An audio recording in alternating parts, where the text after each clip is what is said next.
السلام علیکم دوستوں، آج ہم بات کریں گے بیت المقدس کے بارے میں۔ بیت المقدس مسلمانوں کے لیے اہم کیوں ہے؟ آخر مسجد اقصیٰ کی حفاظت کے لیے مسلمان اپنی جان کی بازی کیوں لگاتے ہیں؟ ان سوالوں کی خاص اہمیت ہے اور ان کا جواب ہر مسلمان کو پتہ ہونا چاہیے۔ آپ کے بچے بھلے آپ سے پوچھیں یا نہ پوچھیں، آپ انہیں ضرور بتایا کیجئے کہ ہم فلسطین سے اس لیے محبت کرتے ہیں کہ اس سرزمین کو یہ اعزاز حاصل ہے کہ یہاں کثرت سے انبیاء اکرام کو بھیجا گیا ہے، اور دوسرے کئی علاقوں سے انبیاء اکرام نے سفر کر کے فلسطین کو اپنا گھر بنایا ہے۔ حضرت ابراہیم علیہ السلام نے فلسطین کی طرف ہجرت فرمائی تھی۔ حضرت داؤد علیہ السلام نے بھی اسی سرزمین پر سکونت رکھی اور یہیں اپنا ایک محراب بھی تعمیر کروایا جس میں وہ عبادت کیا کرتے تھے۔ حضرت سلیمان علیہ السلام اسی ملک میں بیٹھ کر ساری دنیا پر حکومت فرمایا کرتے تھے۔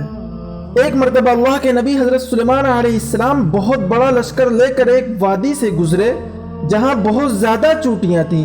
لشکر کو دیکھ کر چونٹیوں کی ملکہ نے تمام چونٹیوں سے کہا، اے چونٹیوں، تم سب اپنے بلوں میں چلی جاؤ، کہیں حضرت سلیمان علیہ السلام اور ان کا لشکر تمہیں بے خبری میں کچل نہ دے۔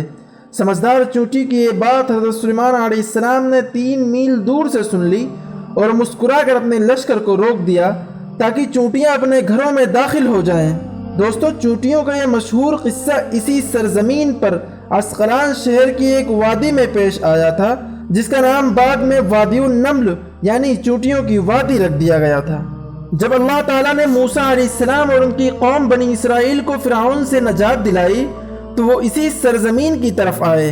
حضرت موسیٰ علیہ السلام نے بنی اسرائیل سے اسی ملک کے بارے میں کہا تھا کہ اس مقدس شہر میں داخل ہو جاؤ۔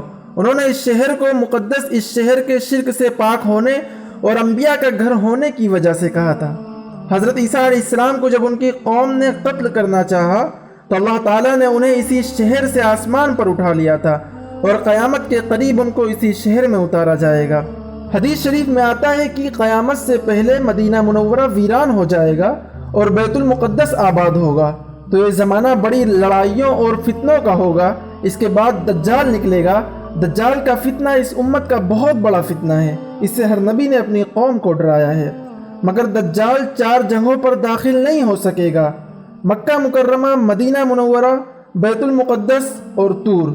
عیسیٰ علیہ السلام دجال کو باب لد کے پاس قتل کریں گے۔ باب لد فلسطین کے علاقہ میں بیت المقدس کے قریب ہے جس پر اسرائیل نے قبضہ کر رکھا ہے۔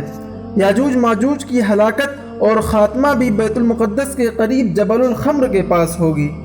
دوستوں، بیت المقدس معمولی جگہ نہیں ہے۔ نبی کریم صلی اللہ علیہ وسلم کے عظیم الشان معجزہ اسراء اور معراج کے موقع پر آپ صلی اللہ علیہ وسلم کو مسجد حرام سے براق پر سوار کیا گیا اور مسجد اقصیٰ تشریف لائے اور یہیں تمام انبیاء کرام کی امامت فرمائی اور یہیں سے معراج پر گئے۔ قرآن مجید میں اللہ تعالیٰ ارشاد فرماتا ہے، پاک ہے وہ ذات جس نے اپنے خاص بندے کو رات کے کچھ حصہ میں مسجد حرام سے مسجد اقصیٰ تک سیر کرائی، جس کے ارد گرد ہم نے برکتیں رکھی ہیں تاکہ ہم اسے اپنی عظیم نشانیاں دکھائیں، بے شک وہ سننے والا دیکھنے والا ہے۔ دوستو، مسجد اقصیٰ زمین پر وہ واحد جگہ ہے جس میں ایک ہی وقت میں تمام انبیاء کرام اکٹھا ہوئے اور باجماعت نماز ادا فرمائی۔ حدیث شریف میں آتا ہے کہ عبادت کی نیت سے 3 مسجدوں کی طرف سفر کرنا ثواب ہے: مسجد حرام، مسجد نبوی اور مسجد اقصیٰ۔ اور جس نے مسجد اقصیٰ سے مسجد حرام کے لیے حج یا عمرہ کا احرام باندھا، اس کے اگلے اور پچھلے گناہ معاف کر دیے جائیں گے۔ سیدنا عبداللہ ابن عمر رضی اللہ عنہ بیان کرتے ہیں کہ رسول اللہ صلی اللہ علیہ وسلم نے ارشاد فرمایا، جب سلیمان علیہ السلام بیت المقدس کی تعمیر سے فارغ ہوئے تو انہوں نے اللہ سے 3 دعائیں کی: یا اللہ، میرے فیصلے تیرے فیصلے کے مطابق درست ہوں۔ یا اللہ، مجھے ایسی حکومت عطا فرما کہ میرے بعد کسی کو ایسی حکومت نہ ملے۔ یا اللہ، جو آدمی اس مسجد یعنی بیت المقدس میں صرف نماز پڑھنے کے ارادے سے آئے، وہ گناہوں سے اس طرح پاک ہو جائے جیسے وہ اس دن گناہوں سے پاک تھا جس دن وہ پیدا ہوا تھا۔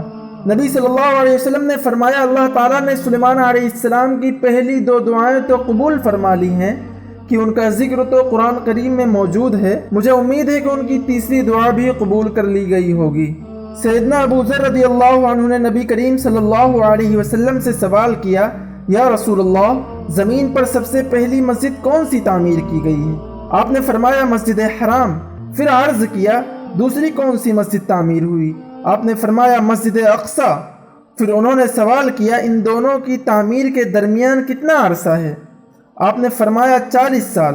ان دونوں مقدس مقامات کی تعمیر سب سے پہلے آدم علیہ السلام نے فرمائی تھی، اور آدم علیہ السلام کی اس تعمیر کا درمیانی عرصہ 40 سال تھا۔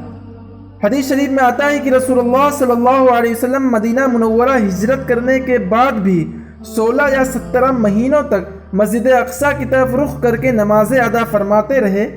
اس کے بعد بیت اللہ کی طرف رخ کرنے کا حکم دیا۔ دوستوں، اسی کے ساتھ آج کی ہماری اس ویڈیو کا اختتام ہوتا ہے۔ ویڈیو پسند آنے کی صورت میں اسے لائک، شیئر اور چینل کو سبسکرائب کریں۔ اللہ حافظ۔